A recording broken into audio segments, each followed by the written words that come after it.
बिस्मिल्लाहिर्रहमानिर्रहीम। अस्सलाम वालेकुम। आई एम मुआज़ रसूल, your professor of physics. Students, आज हम लोगों ने इस लेक्चर में यानी अपने लेक्चर नंबर 29 में आप लोगों का फर्स्ट ईयर का चैप्टर नंबर 9 डिस्कस करना है। सो आइए बहुत ज़्यादा टाइम ज़ाया किए बगैर अपना काम शुरू करते हैं। जैसा कि आप लोग देख सकते हैं कि मैंने पहले से ही चैप्टर नंबर 9 का नाम यहाँ पे लिखा हुआ है और आपकी बुक में भी जाहिर सी बात है नाम लिखा हुआ है। और the name of this chapter is physical optics. It is a branch of physics in which we discuss about basic nature of light. यह फिजिक्स की वो ब्रांच है कि जिसमें हम लाइट की बेसिक नेचर के बारे में पढ़ते हैं। लिहाजा बाज दफ़ा फर्स्ट ईयर में आके बच्चों को इस चैप्टर में थोड़ी सी प्रॉब्लम होती है, क्योंकि हम इस चैप्टर में बाज दफ़ा वो बातें पढ़ना शुरू कर देते हैं जो हम लोगों ने पहले डिस्कस नहीं की होती। लिहाजा अपना काम शुरू करते हैं। सबसे पहला कॉन्सेप्ट जो हम लोगों ने डिस्कस करना वो है वेव फ्रंट्स का। इसको करने के लिए फर्स्ट करें ये red dot is basically a source of light, जो अपने में से क्या कर रहा है, चारों डायरेक्शन में सोर्स ऑफ लाइट, चारों डायरेक्शन में क्या निकाल रहा है, लाइट निकाल रहा है। यहाँ पे लाइट मोनोक्रोमैटिक भी हो सकती है और पॉलीक्रोमैटिक भी हो सकती है, इससे कोई फर्क नहीं पड़ने वाला।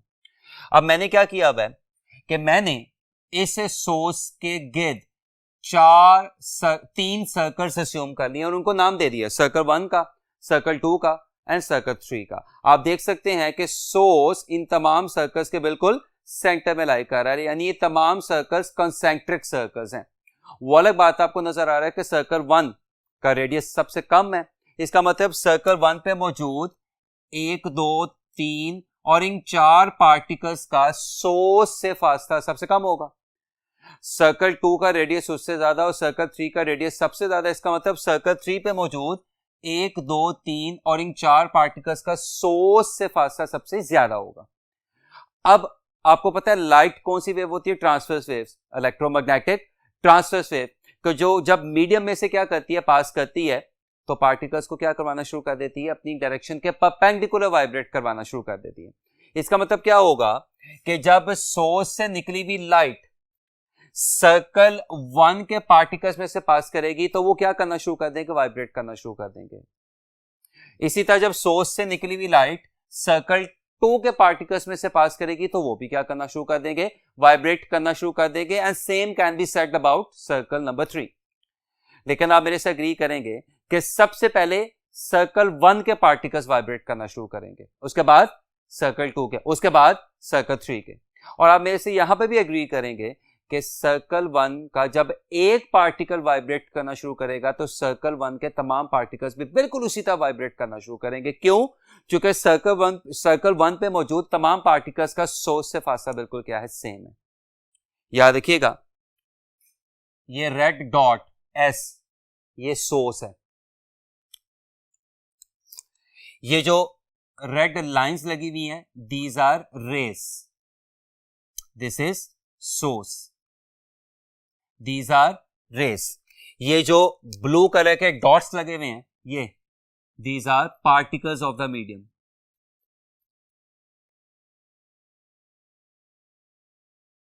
और ये जो आपको ब्लैक कलर के इमेजिनरी सर्कल्स दिखाई दे रहे हैं they are basically wave fronts. तो वेव फ्रंट्स की डेफिनेशन आपकी टेक्स्ट बुक में भी लिखी हुई है, लिहाजा इसको मैं एज इट इज बोल देता हूं। It is such an imaginary surface on which all the particles of the medium have a same phase of vibration। ये वो imaginary surface होती है कि जिसपे मौजूद तमाम particles का वाइब्रेट करने का अंदाज बिल्कुल क्या होता है, सेम होता है। इसका कॉन्सेप्ट सबसे पहले हाइगन ने दिया था अपने बड़े फेमस प्रिंसिपल में, विच इज नोन एज हाइगन प्रिंसिपल, कि जिसके मुताबिक वेव फ्रंट्स वेवलेट्स की तरह भी क्या करते हैं, बिहेव करते हैं और सेकेंडरी सोर्स ऑफ वेवलेट्स की तरह बिहेव करते हैं। और आप एक वेव फ्रंट की मदद से दूसरे वेव फ्रंट की पोजीशन बड़ी आसानी से पता चला सकते हैं। वेव फ्रंट्स दो तरह के होते हैं, स्फेरिकल एंड प्लेनर। इनफैक्ट याद रखिएगा वेव फ्रंट्स होते ही स्फेरिकल हैं, क्योंकि सोर्स से निकलने के बाद, जैसा कि नीचे दिखाया भी हुआ है कि सोर्स से निकलने के बाद लाइट की रेस चारों डायरेक्शंस में आपको फैलती दिखाई दे रही है। तो जो आपको ये जो ब्लू कलर के वेव फ्रंट्स बनते दिखाई दे रहे हैं ये क्या है, स्फेरिकल है। लेकिन जब स्फेरिकल वेव फ्रंट्स आगे आगे ट्रैवल करते जाते हैं और बहुत बड़े होते जाते हैं तो उनके स्मॉलर पोर्शंस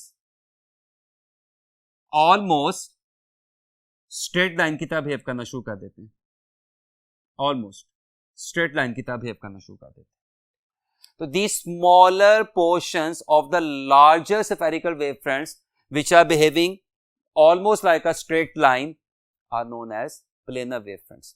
इसका मतलब क्या होगा कि जब आप सोर्स के करीब खड़े होंगे तो आपको स्फेरिकल वेव फ्रंट्स दिखाई दे रहे होंगे या महसूस हो रहे होंगे, और जैसे जैसे आप सोर्स से दूर जाते जाएंगे spherical wave fronts Aahista Aahista किस में चेंज होते जाएंगे, प्लेनर वेव फ्रंट्स में चेंज होते जाएंगे. यानी सूरज से जब लाइट अपना सफर शुरू करती होगी तो स्फेरिकल वेव फ्रंट्स बनते होंगे, जमीन तक आते आते वो किस में कन्वर्ट हो जाते हैं, प्लेनर वेव फ्रंट्स में कन्वर्ट हो जाते हैं. वेव फ्रंट्स के बारे में 2 या 3 बातें याद रखिएगा. Distance between 2 consecutive wave fronts is wavelength.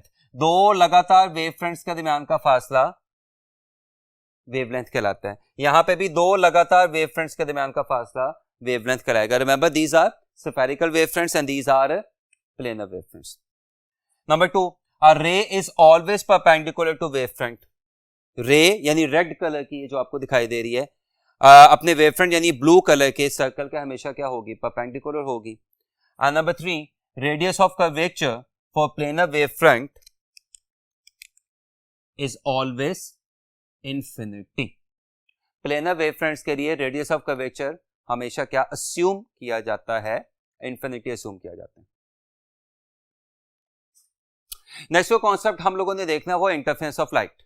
आपको अच्छे तरीके से पता है कि लाइट की 2 रेस जब आपस में इंटरफेयर करती है तो there are 2 possibilities, either interference will be a constructive one और अ डिस्ट्रक्टिव वन. यानी या तो कंस्ट्रक्टिव इंटरफेरेंस होगी या डिस्ट्रक्टिव इंटरफेरेंस होगी. कंस्ट्रक्टिव इंटरफेरेंस में दोनों वेव्स एक दूसरे को एनहांस करके एक बड़ी वेव बनाएंगी, और डिस्ट्रक्टिव इंटरफेरेंस में दोनों वेव्स एक दूसरे को कैंसिल करके या तो कोई वेव नहीं बनाएंगी या निस्बतन कम एम्पलीट्यूड वाली कमजोर वेव बनाएंगी. लेकिन सवाल पैदा होता है कि 2 रेस आपस में इंटरफेयर कब करेंगी. तो 2 रेस आपस में इंटरफेयर उस वक्त करेंगी जब दोनों रेस कोहेरेंट हो, और कोहेरेंसी के लिए 3 शराइत हैं. नंबर 1, दोनों लाइट रेस की डायरेक्शन क्या होनी चाहिए, सेम. नंबर 2, दोनों लाइट रेस की वेवलेंथ, फ्रीक्वेंसी, कलर क्या होना चाहिए, सेम. एंड नंबर 3, दोनों लाइट रेस के दरमियान या तो कोई फेज डिफरेंस नहीं होना चाहिए, या अगर कोई फेज डिफरेंस हो तो क्या हो, कांस्टेंट हो. उसके बाद याद रखिएगा 2 पॉसिबिलिटीज आती हैं, constructive interference and destructive interference. तो ये तो आप लोगों ने अगर याद हो तो चैप्टर नंबर 8 में पढ़ा था कि अगर आप चाहते हैं कि कंस्ट्रक्टिव इंटरफेरेंस हो तो 2 मिलने वाली वेव्स के दरमियान पाथ डिफरेंस n लैम्डा होना चाहिए, यानी वेवलेंथ का इंटीग्रल मल्टीपल. और अगर आप चाहते हैं कि डिस्ट्रक्टिव इंटरफेरेंस हो तो उन्हीं 2 वेव्स के दरमियान या रेस के दरमियान पाथ डिफरेंस क्या होना चाहिए, n प्लस हाफ लैम्डा, यानी कि वेवलेंथ के हाफ का ऑड इंटीग्रल मल्टीपल. यानी इसमें क्या क्या लाई करेगा, 0 lambda, 1 lambda, 2 lambda, 3 lambda, so on. This is for constructive interference. And for destructive interference the path difference should be lambda by 2 और 3 लैम्डा बाय 2 और 5 lambda by 2 and so on. इससे पहले कि आगे चलें कुछ MCQs. Blue colour of the sky is due to, याद रखिएगा कि सूरज की पैदा की हुई जो लाइट है वो परफेक्ट व्हाइट होती है. एक मिसकंसेप्शन है कि वो येलो कलर की लाइट होती है. याद रखिएगा सूरज की पैदा की हुई लाइट परफेक्ट व्हाइट होती है. वो व्हाइट लाइट पॉलीकॉन्वेक्टिक होती है, यानी बहुत सारे कलर्स का कॉम्बिनेशन होती है. जब वो कलर्स हमारे एटमॉस्फेयर में क्या होते हैं, दाखिल होते हैं, जब वो लाइट अपने तमाम कलर्स को लेकर हमारे एटमॉस्फेयर में दाखिल होती है तो उसे किसका सामना करना पड़ता है, स्कैटरिंग का, जिसके नतीजे में लाइट डिस्पर्शन अंडरगो कर जाती है और मुख्तलिफ कलर्स बनते हैं और आपको ब्लू कलर आसमान का दिखाई देना शुरू हो जाता है. लिहाजा आसमान के नीला कलर दिखाई देने की वजह स्कैटरिंग है. अब अगला बड़ा दिलचस्प एमसीक्यू देखिएगा, the colour of sky without any atmosphere.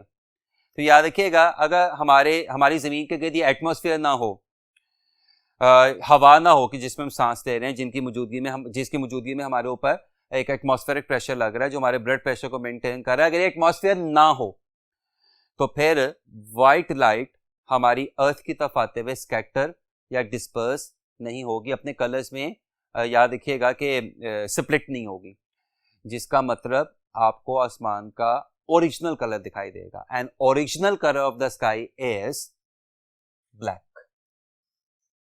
Original colour of the sky और colour of sky without any atmosphere is black. Next MCQ देखिएगा, during sunset sky seems to be red, it is due to. अब again असल वजह तो इसकी क्या है, scattering ही है, लेकिन स्कैटरिंग के नतीजे में मुख्तलिफ कलर्स बनते हैं और आपको ये पता होना चाहिए कि उन मुख्तलिफ कलर्स में दो कलर्स हैं, रेड एंड ब्लू।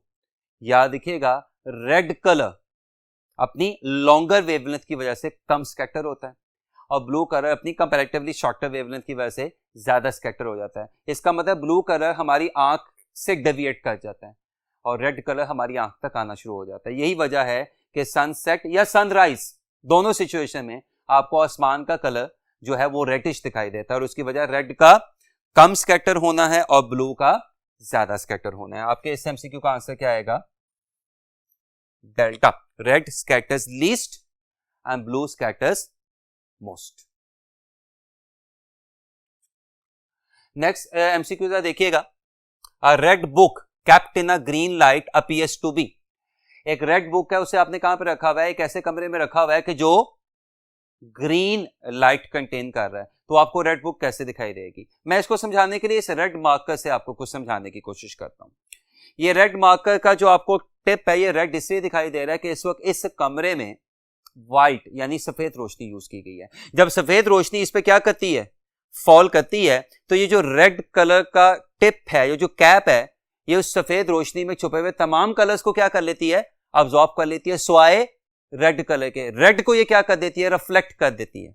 नतीजा, सफेद रोशनी इस पे फॉल की, इस रेड कैप ने उस सफेद रोशनी में छुपे हुए तमाम कलर्स को क्या किया, अब्सॉर्ब किया और किसको रिफ्लेक्ट कर दिया, रेड को रिफ्लेक्ट कर दिया। और रेड जब हमारी आंखों में पहुंचेगा तो हमें पता चल जाएगा कि इसका कलर क्या है, इस कैप का कलर क्या है, रेड। यही प्रिंसिपल इस ब्लू मार्कर की इस ब्लू कैप के साथ भी है कि जब इस पे सफेद रोशनी फॉल करेगी तो ये ब्लू मार्कर या ब्लू कैप तमाम कलर्स, उसमें छुपे हुए तमाम कलर्स क्या कर लेगी, अब्सॉर्ब कर लेगी, स्वाए ब्लू के। ब्लू को ये क्या कर देगी, रिफ्लेक्ट कर देगी। नतीजा, ब्लू जब हमारी आंखों में आएगा तो हमें पता चल जाएगा कि इस ब्लू कैप का कलर एक्चुअली क्या ब्लू है।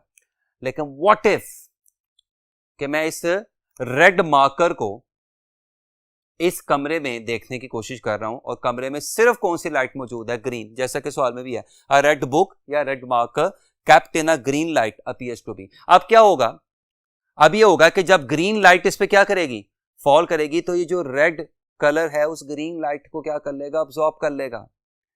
इसका मतलब अब इस टिप से या इस मार्कर से कोई लाइट रिफ्लेक्ट होके हमारी आंखों तक नहीं पहुंच रही।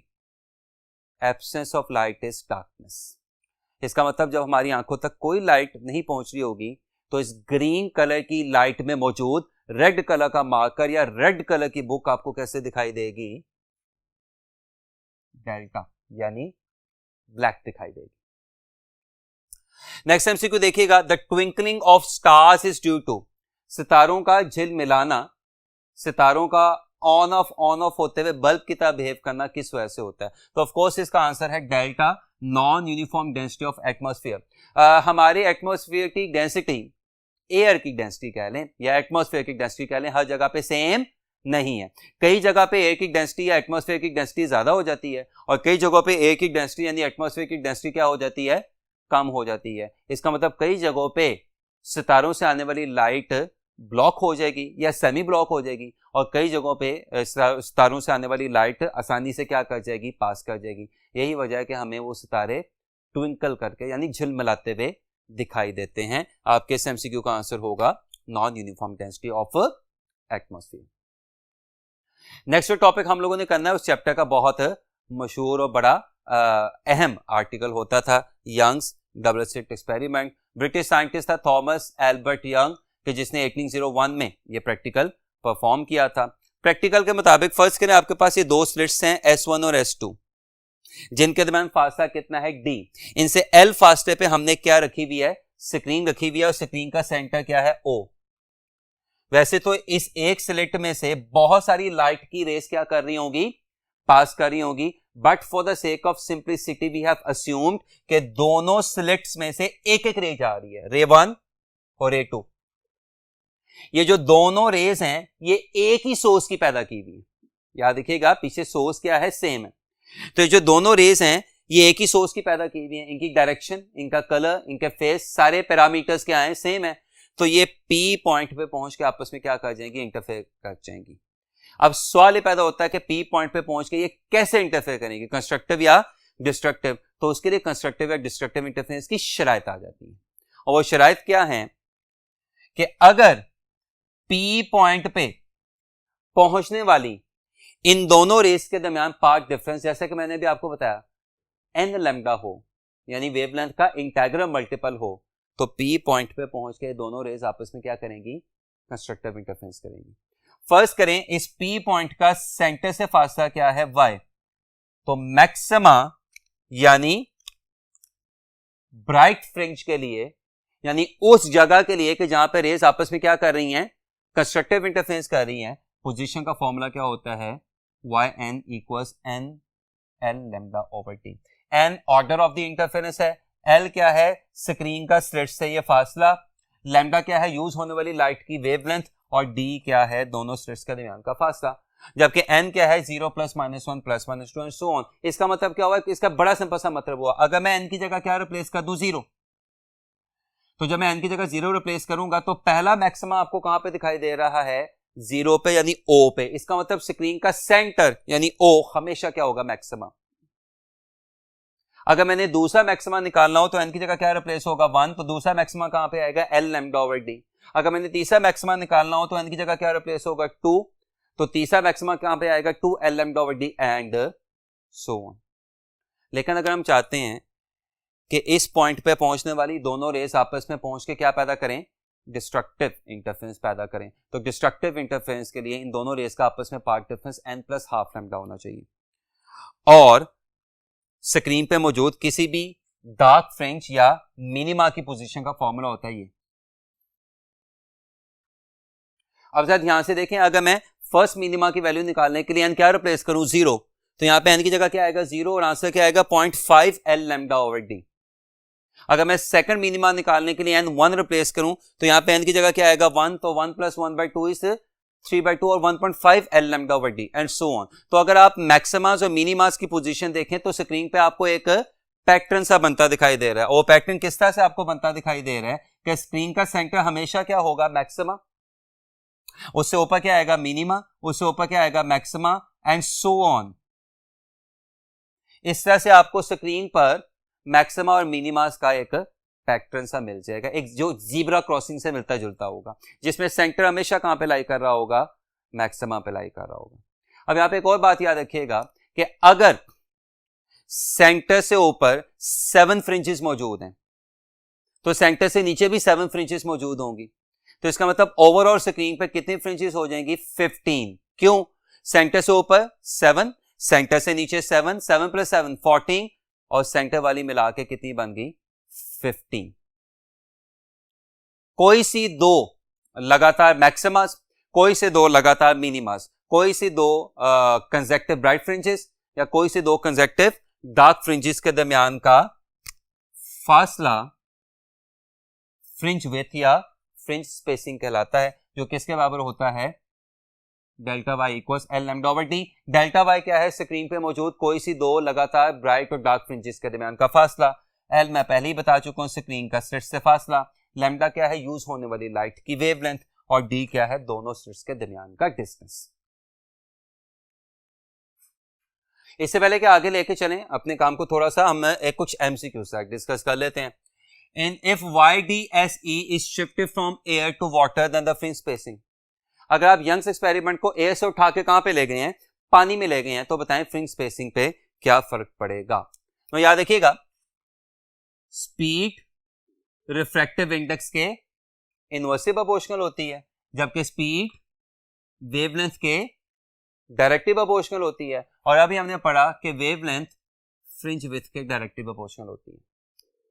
तो आगे क्वेश्चन काफी आसान हो जाता है कि जब आप अपना पूरे का पूरा ऑपरेटस एयर से कहां पे ले जाएंगे, पानी में ले जाएंगे, तो ए का रिफ्रैक्टिव इंडेक्स होता है 1, जबकि पानी का रिफ्रैक्टिव इंडेक्स आपको पता क्या होता है, 1.33। इसका मतलब जब आप एयर से पानी में जा रहे हैं तो रिफ्रैक्टिव इंडेक्स बढ़ रहा होगा, जिससे पानी में स्पीड ऑफ लाइट कम हो जाएगी, जिससे पानी में लाइट की वेवलेंथ भी कम हो जाएगी। और फ्रिंजेस के दरमियान का फासला भी कम हो जाएगा, यानी फ्रिंज स्पेसिंग पहले के मुकाबले में कम हो जाएगी। आपके इस एमसीक्यू का आंसर आएगा बीटा, डिक्रीजेस। नेक्स्ट इससे मिलता होता है एमसीक्यू देखिएगा, if YDSE is shifted from air into vacuum the fringe spacing. अगर आप पूरे ऑपरेटर्स को एयर से कहां पे ले गए, वैक्यूम में ले गए, तो अब क्या होगा? बिल्कुल वैसे क्वेश्चन है, लेकिन रिजल्ट मुख्तलिफ होगा, क्योंकि जब आप अपने पूरे ऑपरेटर्स को एयर से कहां पे लेके जा रहे हैं, वैक्यूम में लेके जा रहे हैं, तो अब रिफ्रैक्टिव इंडेक्स क्या होगा? कम हो जाएगा। और रिफ्रैक्टिव इंडेक्स के कम होने का क्या मतलब है? स्पीड ऑफ लाइट ज्यादा। स्पीड ऑफ लाइट के ज्यादा होने का क्या मतलब है? वेवलेंथ ज्यादा। वेवलेंथ के ज्यादा होने का क्या मतलब है? फ्रिंज स्पेसिंग पहले के मुकाबले में ज्यादा हो जाएगी, यानी आपके इस एमसीक्यू का आंसर होगा अल्फा। सो इन दोनों एमसीक्यू से हमें पता क्या चला, जब आप रेयर मीडियम से डेंस मीडियम में जाएंगे तो फ्रिंज स्पेसिंग कम होगी, और जब आप डेंस मीडियम से रेयर मीडियम में आएंगे तो फ्रिंज स्पेसिंग पहले के मुकाबले में ज्यादा हो जाएगी। इंटरफेरेंस के ही सिलसिले में जो नेक्स्ट हमने काम देखना हुआ है इंटरफेरेंस इन थिन फिल्म। अक्सर आपने देखा होगा कि पानी के अगर ऊपर तेल गिरा हो तो उस तेल में, ऑयल में मखसूस एंगल पे देखने से आपको क्या दिखाई देते हैं? कलर्स दिखाई देते हैं। ऐसी फिल्म थिन फिल्म कहलाती है, यानी ऑयल के ऊपर, यानी पानी के ऊपर गिरा हुआ वो जो ऑयल है वो क्या कहलाएगा? थिन फिल्म कहलाएगा। थिन फिल्म कितनी थिन होगी कि जिसकी thickness of the order of 10,000 angstrom या A0, और अब सबको पता है A0 किसके बराबर होता है? 10⁻⁻10 मीटर। आगे फिजिक्स बड़ी सिंपल है। फर्स्ट करें, ये पानी है जिसके ऊपर क्या पड़ी हुई है? एक ऑयल फिल्म पड़ी हुई है। ये रे ऑफ लाइट आई, यहां पे आके पार्शियली क्या होगी? रिफ्रैक्ट। पार्शियली क्या होगी? रिफ्लेक्ट। यहां पे आके जब ये रे ऑयल से किस में जाने की कोशिश कर रही है? पानी में। फिर वही दोनों फिनोमिनन होंगे, पार्शियली क्या होगी? रिफ्रैक्ट, पार्शियली क्या होगी? रिफ्लेक्ट। यहां पे ये रे जब ऑयल से एयर में जाने की कोशिश कर रही है तो फिर वही दो फिनोमिनन होंगे, पार्शियली रिफ्लेक्शन और पार्शियली रिफ्रैक्शन। अब ये दो रेस देखें, 1 और 2, ये एक ही रे के स्प्लिट हुए भी दो रेस हैं, दो सब रेस हैं। इनकी डायरेक्शन, इनका कलर, इनके फेस सब कुछ क्या होंगे? सेम होंगे। तो जब ये हमारी आंख में पहुंचेंगे तो पहुंच के क्या बनाएंगे? इंटरफेरेंस। मखसूस एंगल पे देखने से अगर कंस्ट्रक्टिव इंटरफेरेंस होगी तो हमें ऑयल फिल्म में ब्राइटनेस दिखाई देनी चाहिए, और अगर मखसूस एंगल पे देखने से डिस्ट्रक्टिव इंटरफेरेंस हो तो हमें ऑयल फिल्म में डार्कनेस दिखाई देनी चाहिए। लेकिन कंस्ट्रक्टिव इंटरफेरेंस में हमें ऑयल फिल्म में ब्राइटनेस नहीं दिखाई देती, कलर्स दिखाई देते हैं। वजह, व्हाइट लाइट यहां पे एक और फिनोमेना भी अंडरगो कर रही होगी, डिस्पर्शन का, जिसमें व्हाइट लाइट अपने बनाने वाले कलर्स में क्या हो जाएगी? सेपरेट हो जाएगी। यही वजह है कि जब ऑयल फिल्म में कंस्ट्रक्टिव इंटरफेरेंस होती है तो हमें ऑयल फिल्म में क्या दिखाई देते हैं? कलर्स दिखाई देना शुरू हो जाते हैं। और इस पूरे आर्टिकल के दौरान आपने दो बातें याद रखनी है। क्या? कि जब भी लाइट अपना मीडियम चेंज करेगी तो उसके साथ दो फिनोमेनन होंगे, पार्शियल रिफ्लेक्शन और पार्शियल रिफ्रैक्शन। और अगर वो लाइट व्हाइट लाइट है या पॉलीक्रोमेटिक लाइट है तो एक तीसरा फिनोमेना भी हो जाएगा, डिस्पर्शन, जिसमें लाइट अपने बनाने वाले कलर्स में क्या हो जाएगी? स्प्लिट हो जाएगी। नेक्स्ट काम देखिएगा, न्यूटन रिंग्स। अगेन वही सारा प्रोसेस है।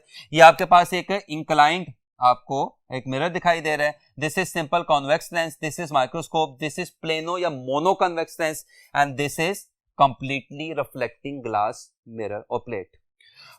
ये मोनोक्रोमेटिक सोर्स ऑफ लाइट है जो अपने में से क्या कर रहा है? एक मोनोक्रोमेटिक लाइट निकाल रहा है, से प्योर येलो कलर की लाइट निकाल रहा है या से प्योर रेड कलर की लाइट निकाल रहा है। ये लाइट इस कन्वेक्स या कन्वर्जिंग लेंस में से गुजरने के बाद किस पे फॉल करेगी?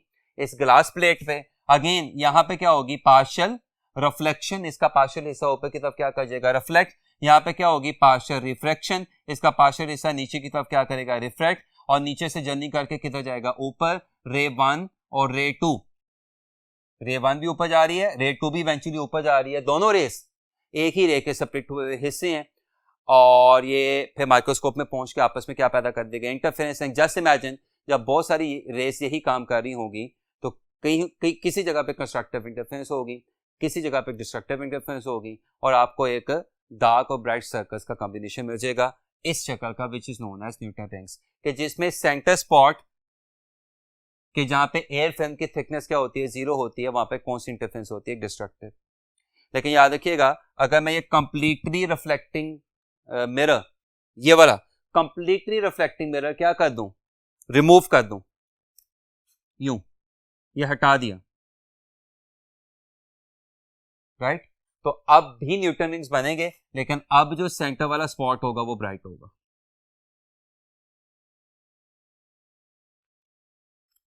नेक्स्ट जो बात हमने देखनी है इंटरफेरेंस के ही सिलसिले में, वो है माइकलसन्स इंटरफेरोमीटर।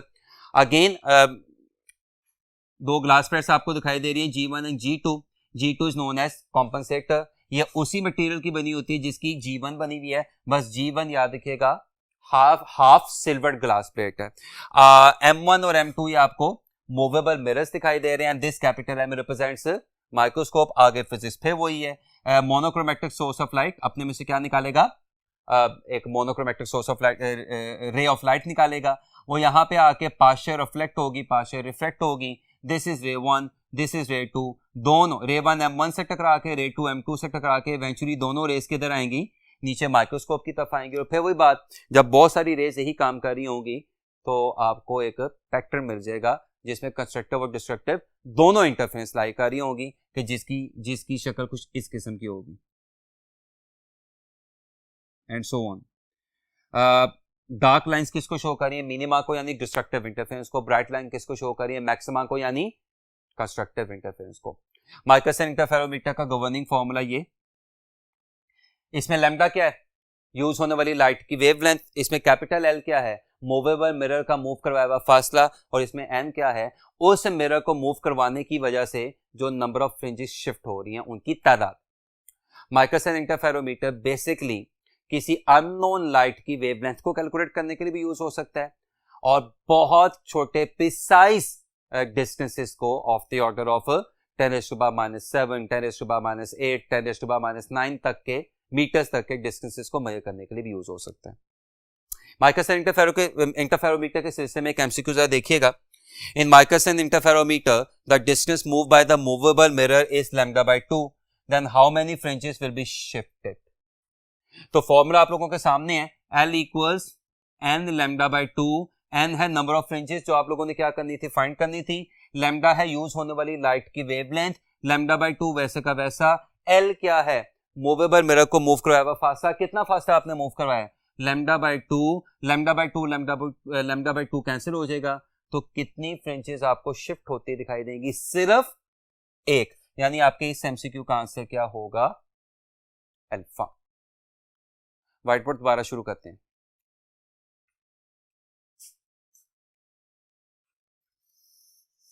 नेक्स्ट जो बात स्टूडेंट्स हम लोगों ने देखनी है वो है डिफ्रैक्शन ऑफ लाइट। हम इसको नॉर्मली डायफ्रैक्शन भी कहते हैं, लेकिन इसकी सही प्रोनाउंसिएशन डिफ्रैक्शन ही है। बहरहाल इससे कोई इतना खास फर्क नहीं पड़ता। लाइट का अपने आगे आने वाली रुकावट के किनारों से बेंड कर जाना डिफ्रैक्शन या डायफ्रैक्शन ऑफ लाइट कहलाता है। इसकी कॉम्प्लेक्स डेफिनेशन यहाँ पे व्हाइट बोर्ड पे मैंने लिखी भी हुई है, आपकी टेक्स्ट बुक की ही लाइंस हैं। Bending of light around obstacle and spreading of light waves into geometrical shadow of an obstacle is known as or is called as diffraction। ये आपको यहाँ पे दिखाया भी है कि ये आपके पास एक ऑब्जेक्ट है लाइक अ बॉल, इसके सामने यहाँ पे क्या रखा हुआ है, एक सोर्स ऑफ लाइट। तो इस ऑब्जेक्ट का स्क्रीन पे ये देखें, ये क्या बनेगा, ये सारा क्या बनेगा, शेडो।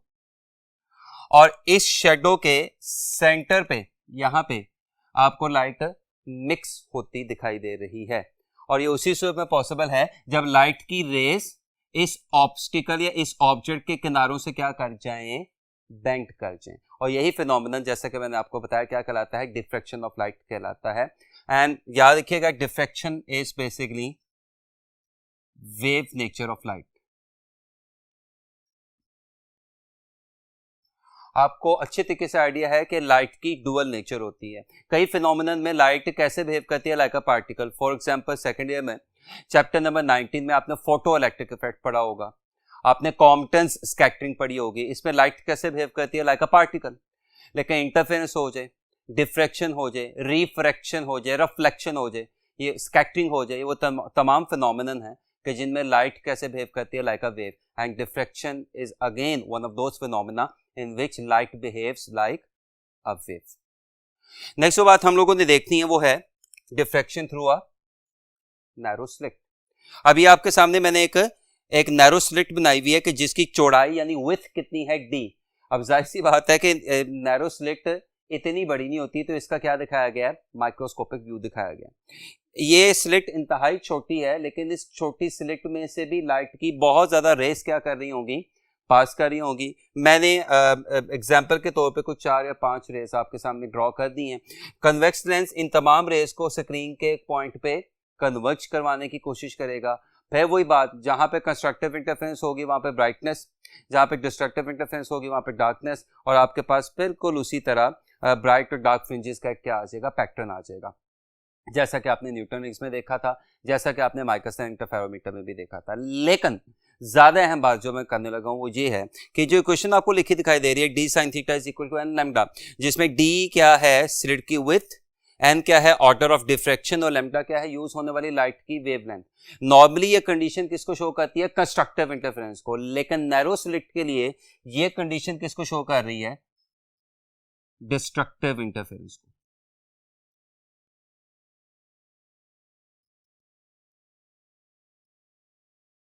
इसका मतलब क्या हुआ कि डिस्ट्रक्टिव इंटरफेरेंस के लिए रिजल्ट रिवर्स हो जाता है, यानी नॉर्मल सर्कमस्टेंसेस में d sin theta equals n lambda किसको शो करता है, कंस्ट्रक्टिव इंटरफेरेंस को, लेकिन नैरो स्लिट के लिए d sin theta equals n lambda किसको शो कर रहा है, डिस्ट्रक्टिव इंटरफेरेंस को। एक और बात कि n यहाँ पे 0 से स्टार्ट नहीं हो रहा है, n यहाँ पे कहां से स्टार्ट हो रहा है, 1 से।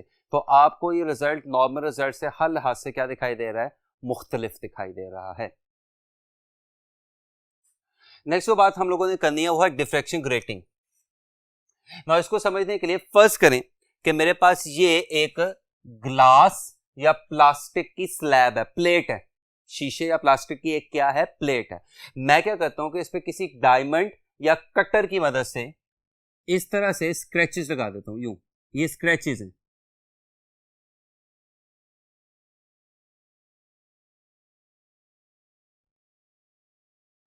अब आपको अच्छे तरीके से आइडिया है कि अगर ग्लासेस पे, आईसाइट वाले ग्लासेस पे कहीं पे भी स्क्रैच पड़ जाए तो वहां से देखना मुश्किल हो जाता है, क्योंकि scratch behaves like an opaque substance. इसका मतलब जो मैंने जितने भी स्क्रैचेस लगाए हैं ये सारे कैसे बिहेव कर रहे होंगे, लाइक एन ओपेक सब्सटेंस। और स्क्रैचेस के जो दरमियान का पोर्शन है, ये वाला, ये and so on, this will behave like a slit for of course light. तो अब ये जो आपके पास ज्योमेट्री है, ये जो आपके पास कॉन्फ़िगरेशन है, this is known as a diffraction grating.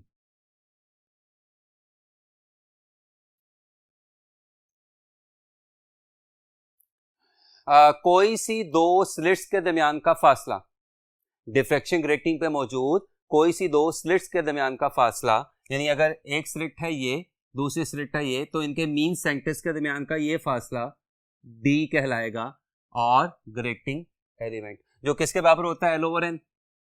जबकि l क्या है, ग्रेटिंग की लेंथ, और n क्या है, उस लेंथ में लगी हुई नंबर ऑफ स्लिट्स या number of lines. So grating element is the distance between two consecutive slits on the diffraction grating, and it is equal to L over N, where L is the length of the grating and N is the number of lines on the grating or number of slits on the grating. Diffraction grating के लिए usual equation लगती है, यानी d sin theta equals n lambda, जिसमें n किसको show कर रहा है, 0 plus minus 1 plus minus 2 and so on, यानी ये constructive interference की कंडीशन है।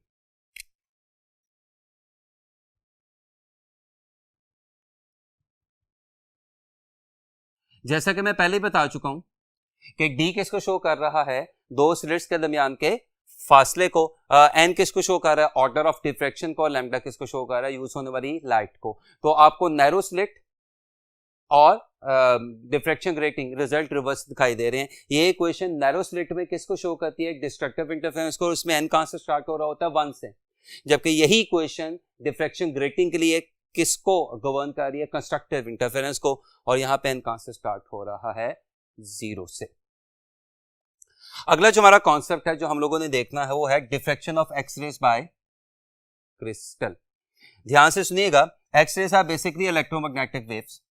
इसका मतलब इनकी स्पीड क्या होगी, वही 3 × 10⁸ मीटर पर सेकंड स्पीड ऑफ लाइट। ये कौन सा फॉर्मूला ओबे करेंगी, C इक्वल्स एफ लैम्डा का, जो कि कोई भी electromagnetic wave like infrared, like visible, like ultraviolet follow करती है। बस फर्क कहां पे आता है कि इनकी वेवलेंथ इंतहाई कम होती है, which is of the order of A not angstrom या एंगस्ट्रॉन, जो किसके बराबर होता है 10⁻⁻10 मीटर के। इसका मतलब इलेक्ट्रोमैग्नेटिक वेव्स की अगर wavelength of the order of 10⁻⁻10 metre हो जाए तो वो इनविजिबल हो जाएंगी और क्या कहलाएंगी, एक्स रेस कहलाएंगी। और दिलचस्प बात यह है कि 10⁻⁻10 मीटर एक्स रेस की वेवलेंथ का ऑर्डर भी है और 10⁻⁻10 मीटर मेजॉरिटी क्रिस्टल्स के लिए इंटरएटॉमिक स्पेसिंग भी है। इसका मतलब क्रिस्टल्स में एटम्स के दरमियान का फासला, मैं फिर बोल रहा हूं, क्रिस्टल्स में एटम्स के दरमियान का फासला एक्सरे के लिए कैसे बिहेव करना शुरू कर देता है, लाइक अ स्लिट। इसका मतलब क्रिस्टल ऑर्डिनरी लाइट से डिफ्रैक्शन अंडरगो नहीं करते, क्रिस्टल एक्स रेस से डिफ्रैक्शन अंडरगो करते हैं।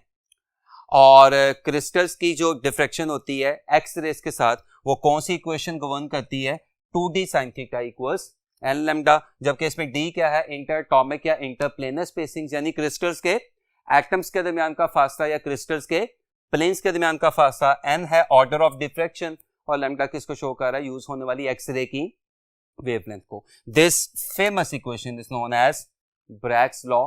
ये इक्वेशन कितनी अहम है आप इसी से अंदाजा लगा लें कि इस इक्वेशन की बेस पे फिजिक्स की एक ब्रांच माज़े वजूद में आई विच इज नोन एज क्रिस्टोलोग्राफी। क्रिस्टोलोग्राफी में ब्रैग्स लॉ को या ब्रैग्स इक्वेशन को वही अहमियत हासिल है जो फिजिक्स में E इक्वल्स mc² को हासिल है। ये इक्वेशन किसने पेश की थी, एक फादर और एक सन ने, बाप और बेटा, ये दोनों साइंटिस्ट थे, William Lawrence Bragg and William Henry Bragg. इन दो साइंटिस्ट ने ये इक्वेशन पेश की थी और ये इक्वेशन क्या कहलाती है, ब्रैग्स इक्वेशन। इस इक्वेशन का फायदा ये है कि अगर आपको ऑर्डर ऑफ स्पेक्ट्रम पता हो, यानी स्पेक्ट्रम में फ्रिंजेस की तादाद पता हो, यूज होने वाली एक्सरे की क्या पता हो, वेवलेंथ पता हो, तो आप बड़ी आसानी से क्रिस्टल के किसी भी जगह इंटरएटॉमिक या इंटरप्लेनर स्पेसिंग निकाल सकते हैं। और चूंकि आपको पता है कि क्रिस्टल में एटम्स कैसे अरेंज हुए होते हैं, ऑर्डरली या रेगुलरली, तो क्रिस्टल के किसी एक हिस्से का एनालिसिस करने का मतलब पूरे क्रिस्टल का एनालिसिस करना है। तो this is the prime equation और prime result with which crystals can easily be analysed. आज के लिए हमारा लास्ट टॉपिक है पोलराइजेशन। आप सबको पता है कि ट्रांसवर्स वेव जब भी किसी मीडियम में क्या करती है, प्रोपोगेट करती है, तो वो कैसे प्रोपोगेट करती है कि उसकी motion particles of the medium की ऑसिलेशन की हमेशा क्या होती है, परपेंडिकुलर होती है। लेकिन जब भी किसी सोर्स से लाइट यानी ट्रांसवर्स वेव निकलती है तो वो चारों तरफ फैलती है और उसके फैलने की वजह से particles of the medium her angle पे वाइब्रेट कर रहे होंगे। पोलराइजेशन में हम क्या करते हैं कि कोई ऐसा मेथड अडॉप्ट करते हैं, मेथड्स में आके जाके डिस्कस करता हूं, ऐसा मेथड अडॉप्ट करते हैं कि जिस मेथड की वजह से लाइट तो ट्रांसवर्स ही रहेगी, लेकिन उस ट्रांसवर्स लाइट की प्रोपोगेशन के दौरान तमाम पार्टिकल्स का वाइब्रेट करने का अंदाज, एंगल या प्लेन बिल्कुल क्या हो जाएगा, सेम हो जाएगा। इसकी कॉम्प्लेक्स डेफिनेशन यहां पे मैंने लिखी भी हुई है। Propagation of a transverse wave such that the particles of the medium vibrate in same phase, or the process of confinement of electric field vector and magnetic field vector of electromagnetic waves to a single plane is known as a polarization। यानी जब polarisation के दौरान transverse wave क्या कर रही होगी, propagate कर रही होगी, तो पार्टिकल्स क्या कर रहे होंगे, एक ही पर्टिकुलर एंगल पे वाइब्रेट कर रहे होंगे, एक ही प्लेन पे वाइब्रेट कर रहे होंगे। पोलराइजेशन करवाने के जो नेचुरल तरीके हैं वो जाहिर सी बात है, स्कैटरिंग से भी पोलराइजेशन हो सकती है, डिफ्रैक्शन से भी पोलराइजेशन हो सकती है, रिफ्लेक्शन से, रिफ्रैक्शन से, इन तमाम चीज़ों से पोलराइजेशन हो सकती है। जबकि आर्टिफिशियल तरीके में हम सिलेक्टिव अब्जॉर्प्शन का तरीका इस्तेमाल करते हैं कि जिसमें हम ट्रांसवर्स लाइट के आगे क्या रख देते हैं, एक पोलरॉइड रख देते हैं। मसलन अगर मेरे सामने से एक ट्रांसवर्स लाइट चलती आ रही है जिसमें हर प्लेन ऑफ वाइब्रेशन मौजूद है, जिसमें पार्टिकल तमाम प्लेन ऑफ वाइब्रेशंस पे क्या कर रहे हैं, वाइब्रेट कर रहे हैं, और अगर मैं इसके सामने पोलराइड यूं रख दूं वर्टिकली, तो फिर क्या होगा कि लाइट जब इसमें से पास करेगी तो इसमें से गुजरने के बाद लाइट के पास सिर्फ वर्टिकल प्लेन ऑफ पोलराइजेशन होगा। और अगर मैं किसी तरह ये एक्सपेरिमेंट यूं परफॉर्म करूं कि एक पोलराइड मैंने कैसे रखा हो वर्टिकली और दूसरा पोलराइड मैंने कैसे रखा हो हॉरिजॉन्टली, तो अब क्या होगा कि जो लाइट जो पहले क्या थी, अनपोलराइज्ड थी, वो इस पहले वाले पोलराइड में से गुजरने के बाद कैसे पोलराइज्ड होगी, वर्टिकली, और दूसरे वाला हॉरिजेंटल पोलराइड उस वर्टिकली पोलराइज्ड लाइट को ब्लॉक कर देगा। तो मेरे सामने जितना मर्जी स्ट्रॉन्ग सोर्स ऑफ लाइट चल रहा हो, मेरी आंख तक प्रैक्टिकली कोई लाइट अप्रोच नहीं कर रही होगी। पोलराइजेशन की प्रैक्टिकल एप्लीकेशंस में से एक प्रैक्टिकल एप्लीकेशन ऑप्टिकल रोटेशन भी है।